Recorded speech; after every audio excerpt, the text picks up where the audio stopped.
السلام علیکم ورحمۃ اللہ تعالی وبرکاتہ۔ نحمده ونصلي ونسلم على رسوله الكريم اما بعد فاعوذ باللہ من الشیطان الرجیم بسم اللہ الرحمن الرحیم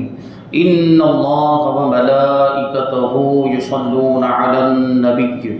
یا ایھا الذین آمنوا صلوا علیہ وسلموا تسلیما اللہم صل علی سیدنا ومولانا محمد معدن الجود والکرم وآلہ الکرام وابنہ الکریم وبارک وسلم صلاۃ وسلاما علیک یا رسول اللہ صلی اللہ تعالی علیہ وسلم۔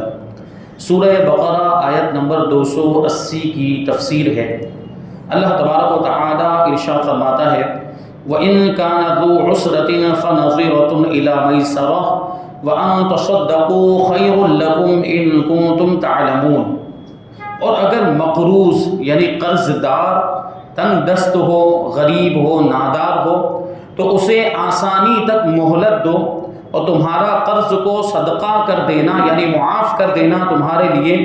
سب سے بہتر ہے اگر تم جان لو۔ تو اس سے پہلے سود کا بیان ہوا، خرید و فروخت کا بیان ہوا، صدقات کے بارے میں بتایا گیا، اور جو قرض پر زیادتی لی جاتی ہے وہ حرام ہو گئی، جس کو بیاج کہا جاتا ہے۔ تو یہاں قرض دار کے تعلق سے اور قرض کے تعلق سے کچھ اور باتیں اس آیت کریمہ میں بیان کی جا رہی ہیں کہ اگر قرض دار تنگ دست ہو، غریب ہو، نادار ہو، محتاج ہو تو اسے مہلت دینی چاہیے، قرض کی ادائیگی میں مہلت دینی چاہیے، یعنی اگرچہ اس کا وقت پورا ہو گیا، 2 مہینے 3 مہینے جو کچھ بھی مدت مقرر ہوئی تھی وہ مدت مکمل ہو چکی،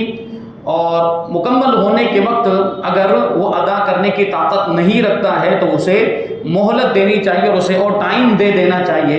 اس میں بڑا ثواب ہے۔ اور اگر قرض کو معاف کر دیا جائے تو یہ سب سے بہتر ہے، اس میں اور زیادہ ثواب ہے۔ فرماتے ہیں کہ تمہارے قرض داروں میں سے اگر کوئی تنگ دستی کی وجہ سے، غریبی کی وجہ سے تمہارا قرض ادا نہ کر سکے تو اسے تنگ دستی دور ہونے تک مہلت دو، یعنی جب تک اس کے اندر ادا کرنے کی طاقت نہ آ جائے، آسانی آ جائے، اس کے پاس مال آ جائے اور قرض کو ادا کرنے کی طاقت آ جائے، وہاں تک اس کو مہلت دو،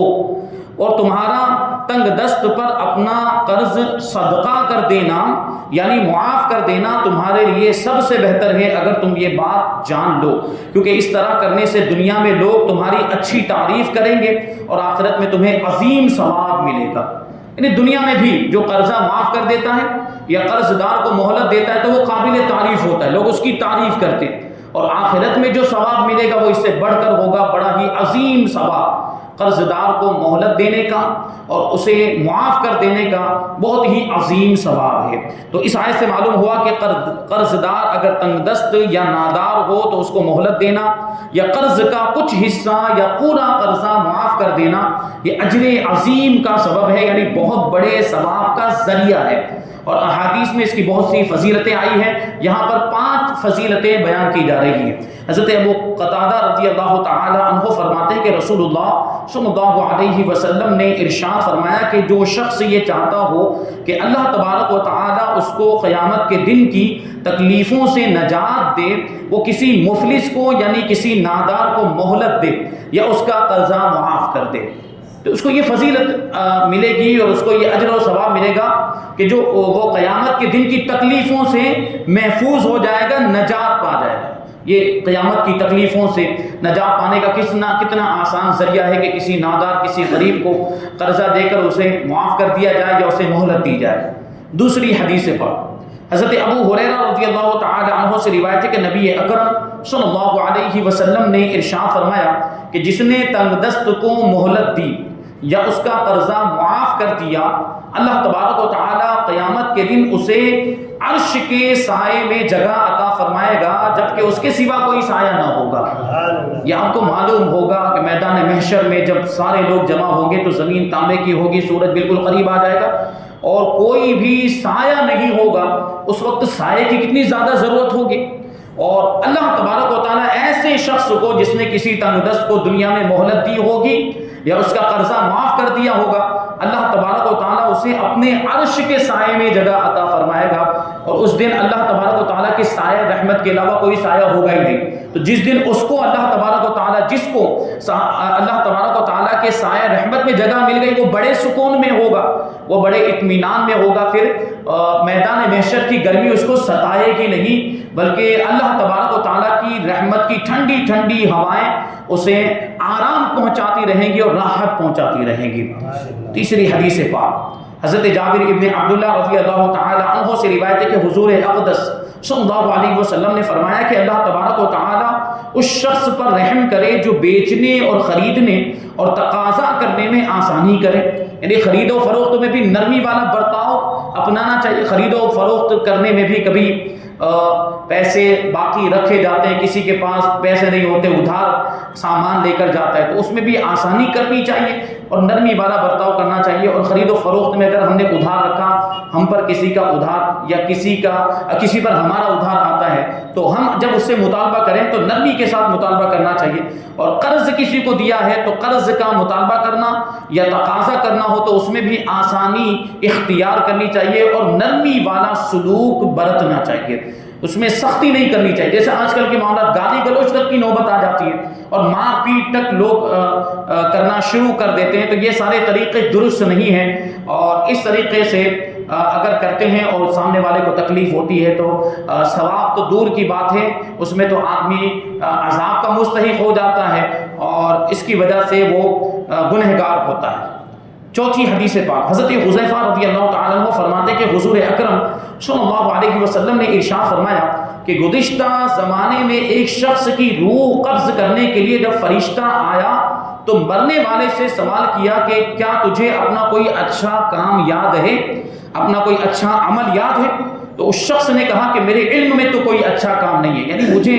یاد نہیں آتا کہ میں نے کوئی اچھا کام کیا ہو۔ تو اس سے کہا گیا کہ غور کر کے بتا، کیا ہوگا، کوئی تو اچھا کام کیا ہوگا۔ تو اس نے جب غور و فکر کیا، بہت یاد کرنے کی کوشش کی، اسے یاد آیا، اس نے کہا کہ میں نے صرف یہ عمل کیا تھا کہ دنیا میں میں لوگوں سے تجارت کرتا تھا، کاروبار کرتا تھا اور ان کے ساتھ اچھی طرح پیش آتا تھا، یعنی نرمی کے ساتھ پیش آتا تھا۔ اگر مالدار بھی مہلت مانگتا تو میں اسے مہلت دے دیا کرتا تھا، اور تنگ دست سے درگزر کرتا، یعنی اگر کوئی غریب ہوتا اور اس کا ادھار باقی ہوتا تو میں اس کو معاف کر دیتا تھا۔ اللہ تبارک و تعالیٰ نے فرشتوں سے فرمایا کہ تم بھی اسے درگزر کرو، یعنی اس کے گناہ کو میں نے معاف کر دیا، اسے جنت میں لے کر چلے جاؤ۔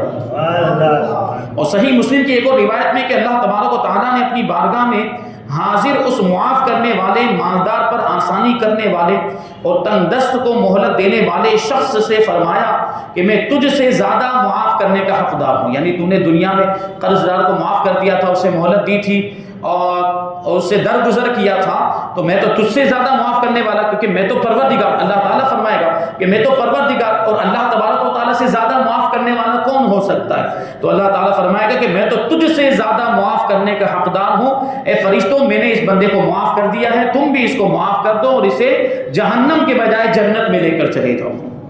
امام فخر الدین رازی بہت ہی پیارا واقعہ بیان کرتے ہیں۔ امام فخر الدین رازی رحمۃ اللہ تعالی علیہ فرماتے ہیں کہ منقول ہے، روایت کیا جاتا ہے کہ ایک مجوسی پر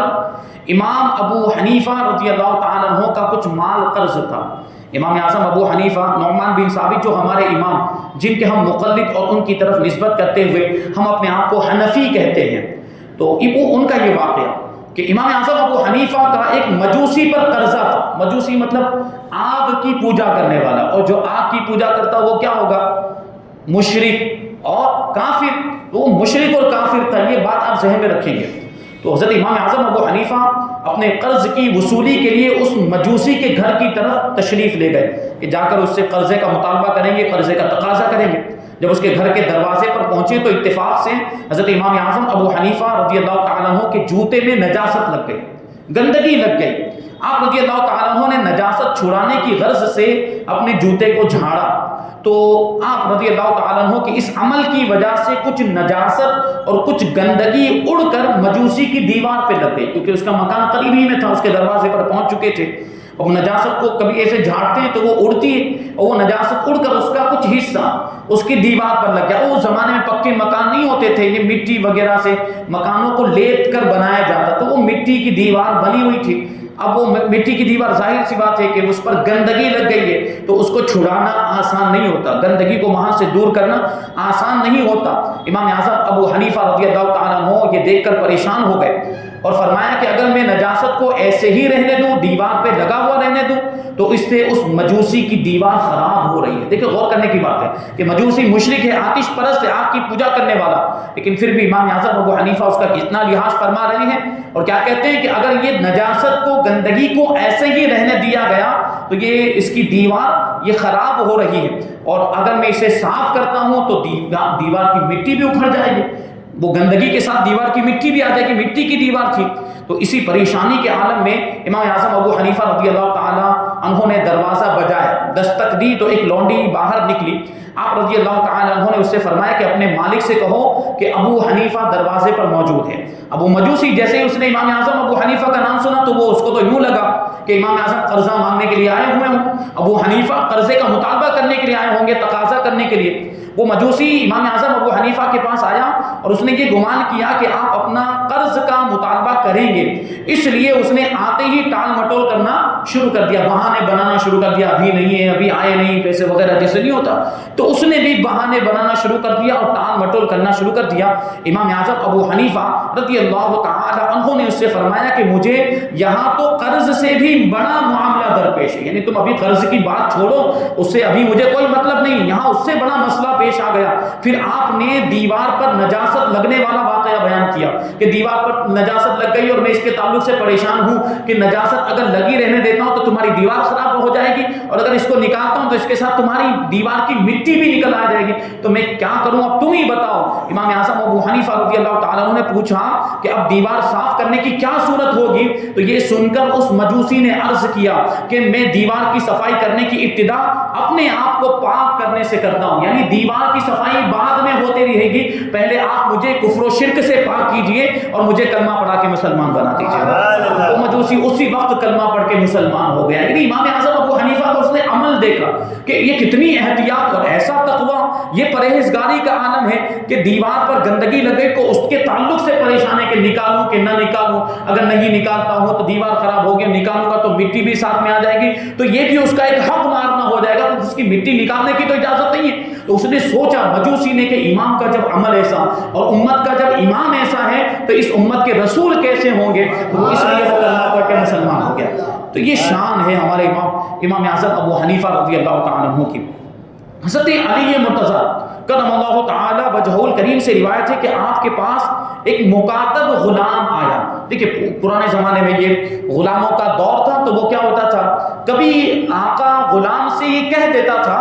کہ تم جاؤ بازار میں یا کسی بھی طریقے سے مجھے اتنے اتنے روپے پیسے لا کر دے دو یا اتنے درہم و دینار لا کر دے دو تو تم آزاد۔ تو ایسے غلام کو مکاتب کہا جاتا ہے، یعنی جس کو آقا نے یہ کہہ دیا کہ اتنی رقم لا کر مجھے دے دے، تو کہیں سے بھی لا کر دے، کما کر لا کر دے یا کسی سے مانگ کر لا کر دے تو آزاد ہے۔ تو ایک ایسا ہی مکاتب غلام حضرت علی رضی اللہ تعالیٰ عنہ کے پاس آیا اور عرض کی کہ میں اپنی کتابت کا مال ادا کرنے سے عاجز آ گیا ہوں، یعنی آزاد ہونے کے لیے جو مال طے ہوا تھا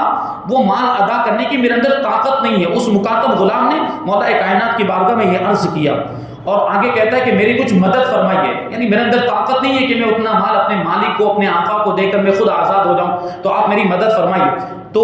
حضرت علی کرم اللہ وجہہ الکریم نے فرمایا کہ کیا میں تجھے وہ کلمے نہ سکھا دوں جو مجھے رسول اللہ صلی اللہ علیہ وسلم نے سکھائے تھے، اور ان کلمات کی برکت یہ ہے کہ اگر تجھ پر پہاڑ کے برابر بھی قرض ہو تو اللہ تبارک و تعالیٰ تجھ سے اس قرض کو ادا کرا دے گا، یعنی قرض کو اتار دے گا۔ اب یہ سوچنے جیسی بات، اور ہمارے اللہ تبارک و تعالیٰ اس سے محفوظ رکھے، قرض بھی بڑی مطلب وہ بوجھ والی بات ہوتی ہے، اللہ تبارک و تعالیٰ ہمیں قرضہ لینے کی کبھی ضرورت ہی نہ آئے، اللہ تبارک و تعالیٰ ہمیں ایسی خوشحالی میں رکھے اور ایسی اللہ تبارک و تعالیٰ ہمیں حالت میں رکھے۔ لیکن اگر قرضہ ہو جائے، کبھی زندگی کے معاملات ہوتے، کبھی قرضہ لینا پڑتا ہے، کوئی ضرورت کوئی مجبوری، تو کبھی قرضہ ہو جائے تو یہ دعا یہ مولا کائنات نے تعلیم فرمائی، اور کیا کہتے ہیں کہ حضور پاک صلی اللہ علیہ وسلم نے مجھے یہ کلمات سکھائے، تو فرماتے ہیں کہ تم یہ پڑھا کرو، یہ کلمات آپ بھی یاد کر لیں گے وہ کلمات کیا ہیں؟ اکفنی بحلالک عن حرامک واغننی بفضلک عمن سواک۔ دیکھیے وہ جو دعا پڑھی جاتی ہے دعا قضاء حاجت، اس میں بھی یہ کلمات ہیں کہیں پر بیچ میں، لیکن ہو سکتا ہے کوئی ترتیب الگ ہو۔ یہ حدیث پاک کے اندر یہ الفاظ موجود ہیں اور یہ آپ یاد کر لیں گے، اکفنی بحلالک عن حرامک واغننی بفضلک عمن سواک، یعنی اے اللہ مجھے اپنے حلال کے ذریعے اپنے حرام سے تو کافی ہو جا، یعنی مجھے حلال چیزیں عطا فرما اور حرام چیزوں سے محفوظ رکھ، اور مجھے اپنی مہربانی سے اپنے سوا سے بے پرواہ کر دے، بے نیاز کر دے، یعنی مجھے پھر کسی کی ضرورت نہ رہے، میرا جو قرضہ ہے یہ قرضہ بھی ادا ہو جائے۔ تو یہ جو دعا جو تعلیم کی گئی ہے، یہ دعا پڑھنے کی برکت سے انشاءاللہ مولا کائنات کے فرمان کے مطابق اگر پہاڑ کے برابر بھی قرضہ ہوگا تو اس کے ادا کرنے کی صورت پیدا ہو جائے گی۔ آیت نمبر 281 میں اللہ تبارک و تعالیٰ ارشاد فرماتا ہے وَاتَّقُوا يَوْمًا تُرْجَعُونَ فِيهِ إِلَى اللَّهِ ثُمَّ تُوَفَّى كُلُّ نَفْسٍ مَا كَسَبَتْ وَهُمْ لَا يُظْلَمُونَ، اور اس دن سے ڈرو جس میں تم اللہ کی طرف لوٹائے جاؤ گے، یعنی قیامت کا دن، پھر ہر جان کو اس کی کمائی بھرپور دی جائے گی۔ کمائی مطلب جو کچھ بھی اعمال کیے ہوں گے تو اعمال کا بدلہ بھرپور دے دیا جائے گا، اچھے اعمال کا بھی بدلہ دیا جائے گا اور برے اعمال کا بھی بدلہ دیا جائے گا، اور ان پر ظلم نہیں ہوگا۔ تو اس آیت میں قیامت کے دن سے ڈرایا جا رہا ہے کہ اس دن سے ڈرو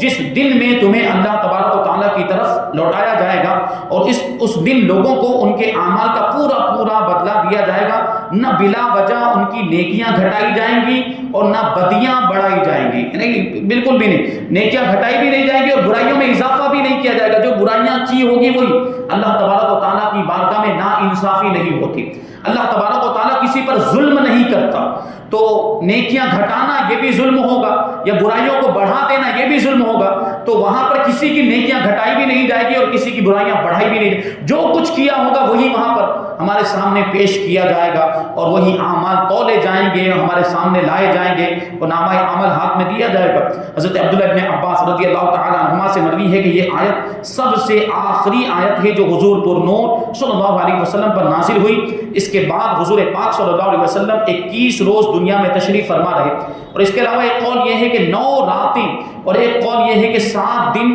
دنیا میں تشریف فرما رہے اور پھر ظاہری طور پر دنیا سے آپ تشریف لے گئے۔ البتہ امام شعبی رحمۃ اللہ تعالی علیہ نے حضرت عبداللہ ابن عباس رضی اللہ تعالی عنہما سے یہ روایت کی ہے کہ سب سے آخری آیت آیت ربا ہے۔ آیت ربا یعنی سود والی آیت، بیاج والی آیت جو اس سے پہلے گزری، جس کے اندر سود کی حرمت کو بیان کیا گیا، بیاج کے حرام ہونے کو بیان کیا گیا۔ یہاں پر آیت نمبر 281 کی تفسیر مکمل ہوئی اور ہم اسی پر اکتفا کرتے ہیں، کیونکہ آگے جو آیت کریمہ آ رہی ہے وہ بہت بڑی بہت لمبی آیت کریمہ ہے، اور اس کے بارے میں آپ کو بتا دوں کہ یہ آیت کریمہ قرآن پاک کی سب سے بڑی آیت کریمہ،